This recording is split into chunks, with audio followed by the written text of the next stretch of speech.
먼저 하고 시작을 하도록 하겠습니다. 자, 국민과 함께 미래로 갑니다.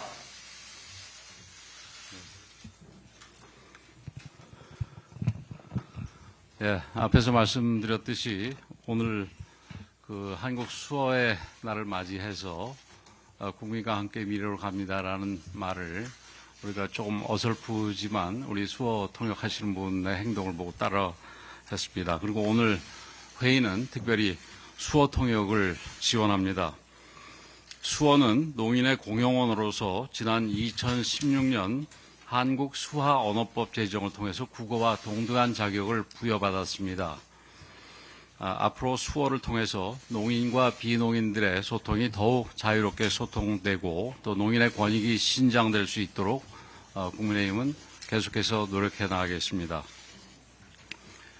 지난해 대왕고래에 이어서 동해 울릉분지 일대에서 최대 51억 7천만 배럴의 가스 석유가 더 매장돼 있다는 용역 결과 보고서가 나왔습니다. 현재 탐사 시추가 진행 중인 대왕고래에 최대 140억 배럴의 매장을 추정하고 있어서 동해가스원 추정 매장량이 총 191억 배럴을 넘게 됩니다. 우리의 에너지 수입 의존도가 94%가량에 달하는 상황에서 대한민국이 에너지 자립국으로 도약할 수 있는 역사적 기회를 맞았다고 할 수 있습니다. 최대 2천조 원 규모의 동해가스원 프로젝트에 성공할 경우 에너지 안보를 확립하는 것은 물론 그 경제적 파급력이 그야말로 막대합니다. 우리 청년들에게 새로운 기회가 열리고 복지 재원 등이 넉넉해지면 국민의 삶이 크게 개선될 수 있을 것입니다. 그럼에도 민주당은 대왕고래 프로젝트 예산 497억 원을 전액 삭감해서 국민들의 기대를 짓밟았습니다. 국가의 100년 대계보다 자신들의 정치적 이익을 앞세운 것입니다. 국민의힘은 향후 추경 등을 통해서 대왕고래 프로젝트 예산을 복구시키고 본 사업이 차질 없이 추진될 수 있도록 최선을 다하겠습니다. 이처럼 국익에 도움되는 일은 사사건건 반대했던 민주당의 이재명 대표가 최근 들어 갑작스레 성장과 친기업을 내세우면서 우클릭을 하고 있습니다. 조변석계가 이재명 대표의 주특기라고는 하지만 말과 행동이 너무 다르니 민주당 지지자들조차 혼란스러워하고 있는 상황입니다. 불과 2주 전 민주당은 올해 당론으로 추진할 10대 입법과제를 발표했습니다.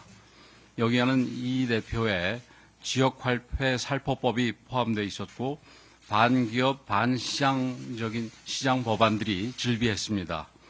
기업의 합병과 분할 등의 과정을 노동조합에 먼저 통보하도록 하는 법안, 파견 근로자가 요구하면 기업 간의 계약사항까지 공개해야 하는 법안, 국회가 기업의 영업기밀을 무차별적으로 요구할 수 있도록 하는 법안까지 기업들의 목을 조는 법안들이란 법안은 다 포함되어 있었습니다.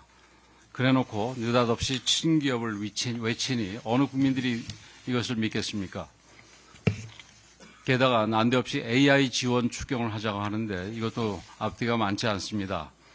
여야가 합의한 조세 개편 논의를 일방적으로 멈춰 세운 건 다름 아닌 민주당과 이재명 대표였습니다. 기업들의 뒤통수를 후려치고 이제 와서 반창고를 붙여주는 격이라 아니할 수 없습니다. 분명한 건 정치인 이재명의 신뢰 자본은 이미 바닥이 났다는 것입니다. 말과 행동이 반대인데 어느 국민이 이 내용들을 믿겠습니까? 이재명 대표의 말 바꾸기가 정말 진심이라면 오늘부터 시작되는 2월 임시회에서 반도체 특별법, 첨단 에너지 3법부터 최우선적으로 처리해야 할 것입니다. 아울러 국정협의체에 참여해서 산적한 민생 법안들을 하루속히 통과시켜야 합니다. 지금 시급한 것은 조기 대선이라는 헛꿈이 아니라 민생 경제 회복입니다. 국민의힘은 흔들리지 않고 국민과 미래를 위한 책임을 다할 것입니다. 오늘 오후에 40여 후보자의 헌법재판관 임명과 관련된 헌법재판소의 권한쟁의 심판 선고가 예정되어 있습니다. 민주당은 벌써부터 헌재가 위헌 판단을 내릴 것이라고 주장하면서 최상목 권한대행이 임명을 지체할 경우 탄핵하겠다고 협박을 하고 있습니다. 마은혁 후보자는 미국이 광주 시민 2,000명을 학살했다고 주장했던 인민노련의 핵심 멤버로 활동하는 등 극단적인 이념 편향을 보여온 인물입니다.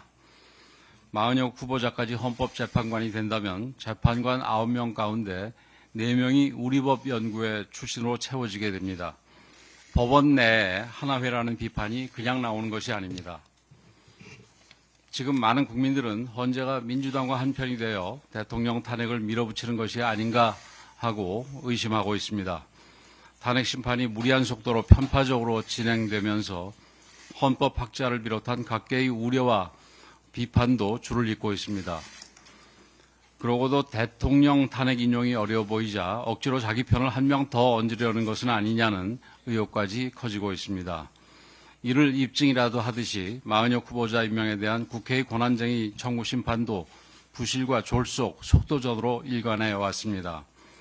최권한대행 측에 제대로 설명할 기회조차 주지 않더니 선고를 사흘 앞두고 그것도 오후에 설명 자료를 요구하면서 오늘 중 제출하라고 요구했답니다. 누가 봐도 지금 헌재의 모습은 정상적이 아닙니다. 더욱이 국회 의결을 거치지 않은 국회 명의의 권한쟁의 청구 자체가 법과 판례에 맞지 않는다는 지적까지 나오고 있습니다. 헌법재판소는 심각한 절차적 오류까지 있는 이번 심판에 대해 각하 결정을 내리는 것이 마땅합니다. 이번에도 헌법재판소가 법에 의한 판단이 아닌 정치에 의한 판단을 한다면 스스로의 존립 기반을 무너뜨리는 결과가 될 것임을 분명히 밝혀둡니다. 국민의힘은 무너진 법치를 다시 세우기 위해 국민과 함께 모든 노력을 다하겠습니다.